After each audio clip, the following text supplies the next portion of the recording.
नमस्ते बच्चों, आप सबों का एक बार फिर से बहुत बहुत स्वागत है। बच्चों, आज हम पढ़ेंगे कविता सुबह, जिसके लेखक हैं श्री प्रसाद जी। बच्चों, कविता पढ़ने से पहले हम पाठ का परिचय भी जान लें। इस पाठ में, इस कविता में लेखक ने सुबह के वातावरण का बहुत ही सुंदर वर्णन किया है। हम सबको सुबह का वातावरण बहुत ही अच्छा लगता है, लेकिन हमें सुबह ही भली क्यों लगती है, इसके पीछे क्या कारण है?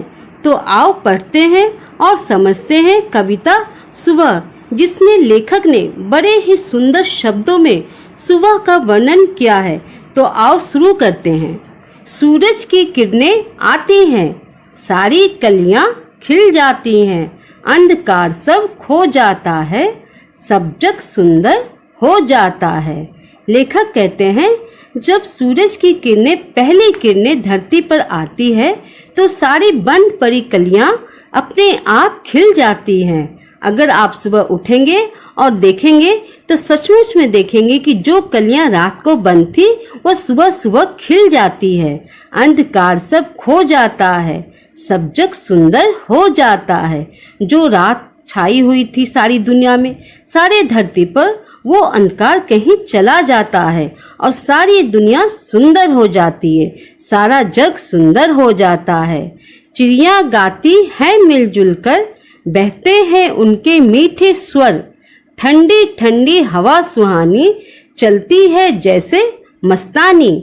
सारे चिड़िया मिलजुल कर एक साथ सुबह सुबह गाते हैं, उनके मीठे स्वर सारे वातावरण में घुल जाते हैं और ठंडी ठंडी हवा भी मस्तानी होकर बहने लगती है, चलने लगती है। ये प्रातः की सुख बेला है, धरती का सुख अलबेला है। बच्चों, यहाँ प्रातः का मतलब है सुबह।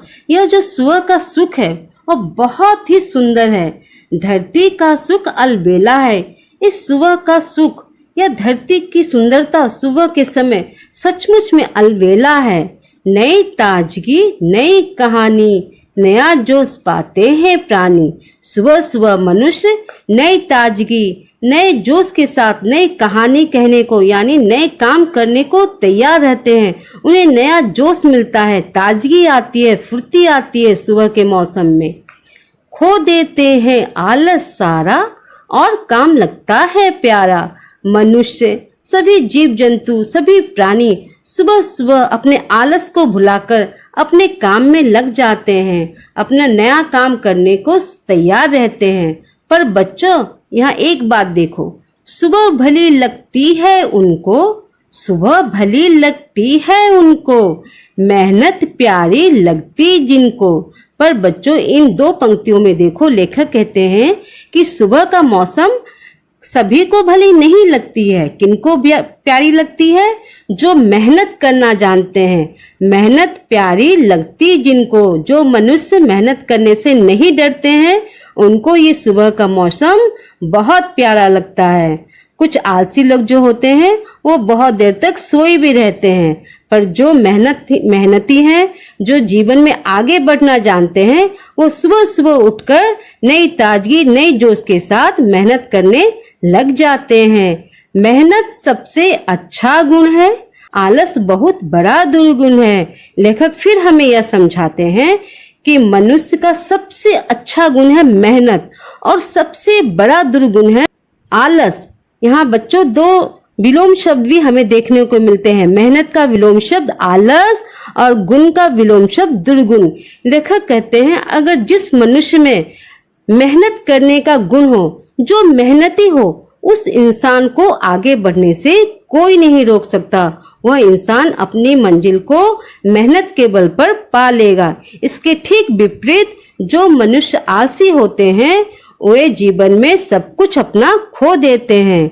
फिर अंतिम के दो पंक्तियों में लेखक हमें यह समझाना चाहते हैं कि अगर सुबह भी अलसा जाए तो क्या जग सुंदर हो पाए।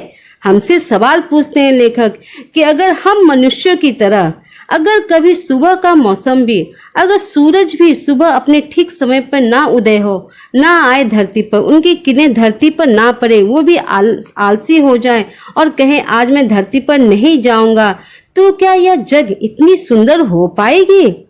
नहीं हो पाएगी। सूरज अपने ठीक समय पर, अनुशासन के बल पर, वो ठीक समय पर और हर दिन, चाहे दुनिया में कुछ भी हो, बारिश हो, तूफान हो, कुछ भी हो, वो प्रत्येक दिन ठीक समय पर उदय होते हैं और सारे जग को रोशनी देते हैं, सुंदरता देते हैं। ठीक हमें भी उनसे सीखना चाहिए कि हमें आलस को त्याग कर मेहनती होना चाहिए। सुबह सुबह ठीक समय पर उठकर हमें अपने काम पे लग जाना चाहिए।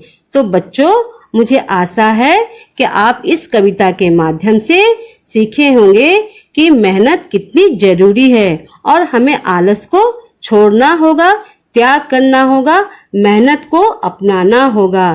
तो बच्चों, अगर आपको ये वीडियो अच्छी लगी होगी या लगी है तो आप इसे लाइक, शेयर और सब्सक्राइब करना ना भूलें।